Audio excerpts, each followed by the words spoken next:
Nous sommes là des millions de personnes qui pensent nuit sur la belle étoile. Les enfants, les femmes, tous les jours. En commençant par Kanyabayou, vous évoluez les secteurs occupés par un de vous descendez Kicham, vous arrivez jusqu'à Bounagan, en attrape jusqu'à Goma. Mesdames, mes chefs, les gens, mères et frères. C'est une situation horrible que vous ne pouvez pas imaginer. C'est pourquoi on se pose la question. Quand on parle de la paix, bien sûr nous allons mettre la paix. Est-ce qu'il y a une politique qu'on a mise en place pour faire que ces gens-là rentrent dans leurs villages respectifs? Je ne sais pas. Les acteurs de la paix, quelles sont les méthodes que vous avez mises en place pour que cette population souffrante puisse regagner leur maison, leurs champs complètement détruits?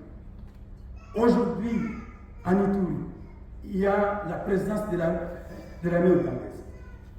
Ils ont figé la mort, un combat avec le milicier de Codeco, qui a fait déplacer plus de 3 zones de santé dans la ville de Bunia. Les enfants malnutris partout. La ville de Bunia est inondée par les enfants. Nous devons comprendre que ce n'est pas facile. Nous, de la Fondation, nous sommes entrés dans des zones terribles. Derrière moi, je devrais être kidnappé pour aller chercher les données que je vous présente ici. Parce que la Fondation avait initié un projet. Nous avons cadré des mamans. On les a formés. Mais on devrait aller jusqu'à un certain village. Là où nous sommes arrivés, on a été kidnappés. Par justesse, comme on est divisé, on a évité de s'enfuir.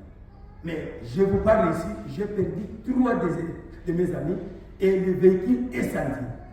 Vous entrez dans un village, il n'y a personne.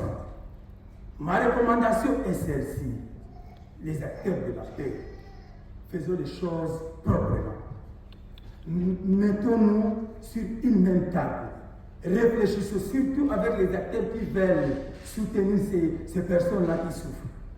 Nous avons comme impression que ce sont les partenaires internationaux qui viennent, ce sont eux qui ont le financement. Mais les nationaux qui ont les vrais données, par exemple les fondations sociétés à Kinshasa, ils n'ont jamais eu l'appui du gouvernement. Parce que ce sont leurs frères. Mais quelqu'un qui vient des États-Unis, vous leur donnez $1 million. Il paye un expatrié $15 000. Mais si vous prenez les Congolais, vous leur dotez avec des moyens, ils vont servir leurs frères. Sa démagogie, sa flatterie, monsieur, nous souffrons à l'aide. Nous avons besoin de la paix. Merci.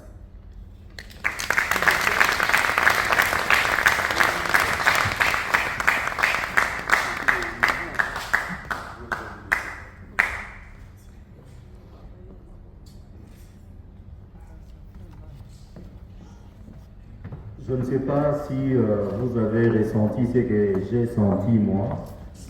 Vous avez compris que ce n'est pas facile.